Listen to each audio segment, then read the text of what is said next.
Hey folks, Jimmy here, aka Palette of the Dead. Welcome back to the channel and welcome to a new issue of Warhammer 40,000 Imperium magazine.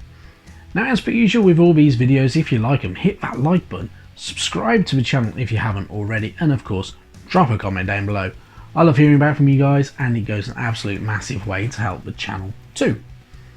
Now, this issue is of course issue 8. It is slightly later than intended because I was away on holiday for a few days and I was going to say I was sunning myself up in Wales, but you know, the weather wasn't that good. But yeah, I also had Wales for my birthday, so I enjoyed myself, had a bit of fun, really kind of switched off from a lot of things, and unfortunately it's now back to the grind, but back to the minis, which is the thing that I really enjoy the most. So back into this week's issue. So this week's issue of course comes with the Necron Overlord mini. This guy's pretty cool, carrying a pretty awesome weaponry and has a very unique look to it. Definitely a kind of a crowd, kind of a very nice tabletop piece and a very nice kind of display piece if you paint it correct, kind of in the way that you really want to. This guy will go painted up and get painted up very much like the vast majority of the Necrons, so it'll be very silvery, very kind of Runelord brass, a little bit of gold in there, but really good stuff. I'm really looking forward to doing this guy, and I will do a painting video on it and I will enjoy doing it as well. So really good stuff for that one. You did also get 6 white dice with this issue as well. This is to help you with all your dice rolls, because as the games go on, you will be making more and more dice rolls and you'll have more and more units out, so you'll be having to roll more and more dice to kind of get yourself into bigger battles as well. So the armies are progressing quite nicely as well with these minis, so you've got quite a decent selection of Necrons, and we have quite a decent selection of Space Marines as well, and it's only going to keep on growing, which is really good stuff. So, without further ado, let's crack into the magazine. So, we're of course greeted by the Overlord. So, Overlords, being regal Necron tyrants, are ancient, powerful, and often utterly insane. Overlords lead their relentless legions on campaigns of conquest. They are ambitious and power-hungry, committed to expanding the territories of their dynasty and restoring the former glory of the Necron race. So, the Necrons are pretty cool units as well, so they do carry some pretty unique kind of bits of kit as well. So for instance, the Void Scythe, which is a blade which is a weapon that's blade flickers in and out of existence. When it strikes, the armour and flesh of its victims are atomized. Very much like the Destroyer's Blade. So the Destroyer's Blade actually has the same ability as the Void Blade. So as it kind of pierces through, it kind of just easily glides in through armour, and then kind of re-solidifies in its existence, does some damage and then gets pulled out or gets removed or slices through, that type of thing.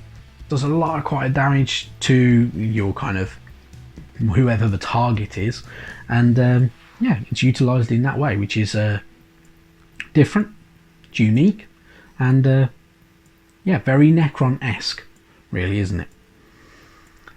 And then, for instance, this Necron itself carries the Resurrection Orb as well, which is a glowing orb carried by many Necron nobles. The bearer can activate this device with a gesture, channeling its powers into the bodies of damaged Necrons.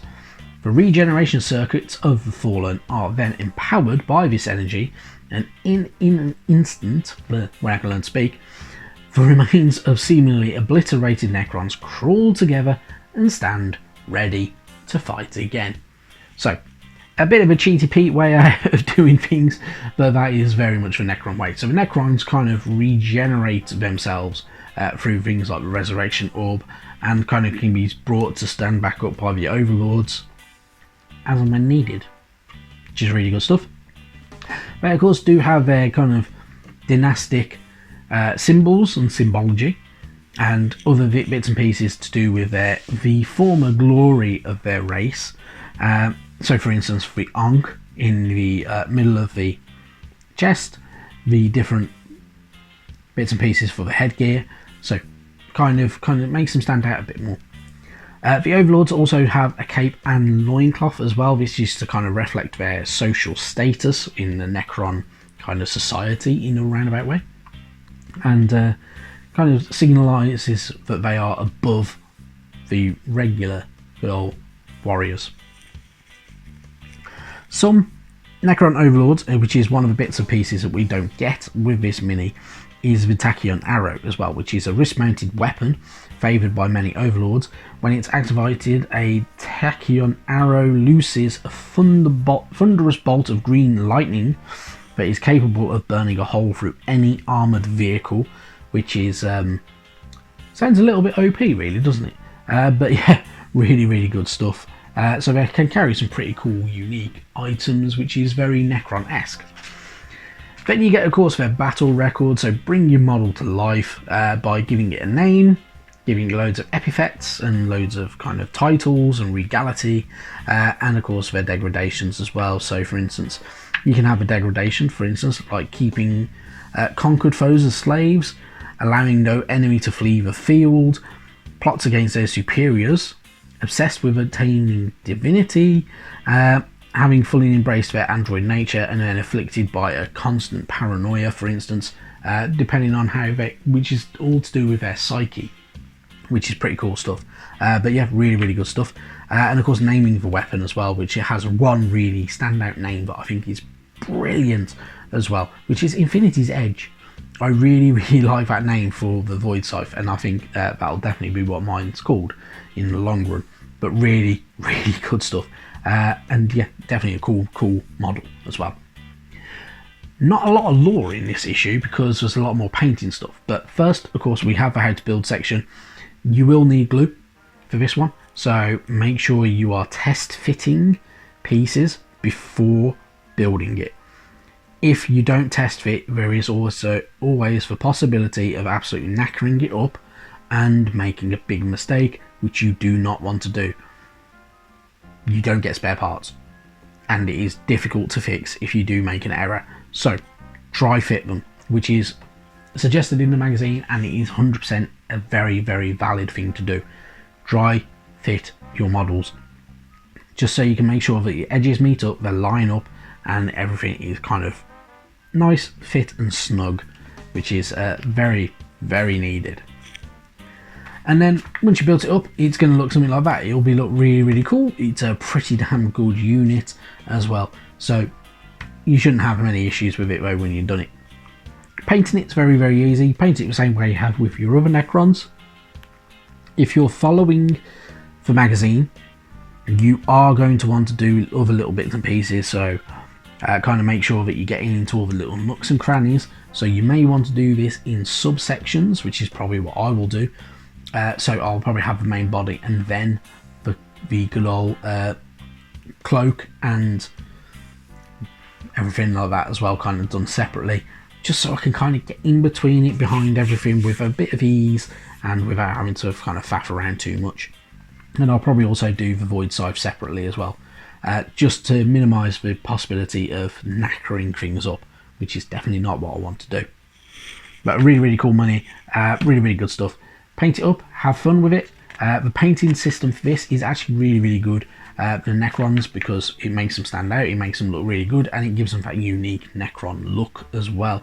So you are going to go through everything, and it is going to go back over all the other Necrons as well, to kind of give you an idea of how you can paint them up and get them looking pretty cool. So whether you're painting up over cables, rocks, skulls that may be on some bases, the good old Resurrection Orb as well. You will want to paint that white because eventually they will be able to paint that green, which I will imagine we'll probably get something like Tesseract Glow maybe as kind of one of the paints later on. And you know, you can give it a really cool unique look, which is really what you want to do.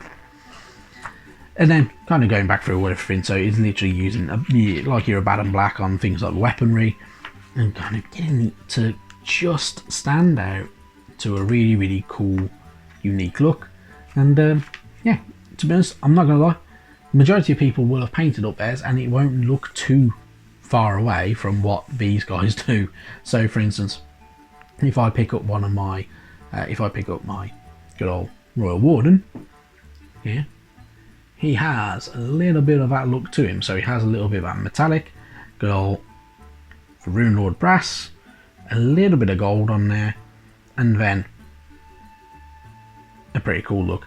So yours will look kind of a little bit like that if you are following the magazine. If you're not following the magazine, though, enjoy your painting. And by all means, if you wish to, down in the comments down below, I have a Discord. You can share your photos in my Discord server. It is free to join, of course. You don't have to, there's no obligation to talk, there's no obligation to chat, but you can have a bit of fun in there. But really, really good stuff. And you can share your photos and share tips and tricks if you want to as well. Then we have our playthrough. So the playthrough is the Overlord Rises.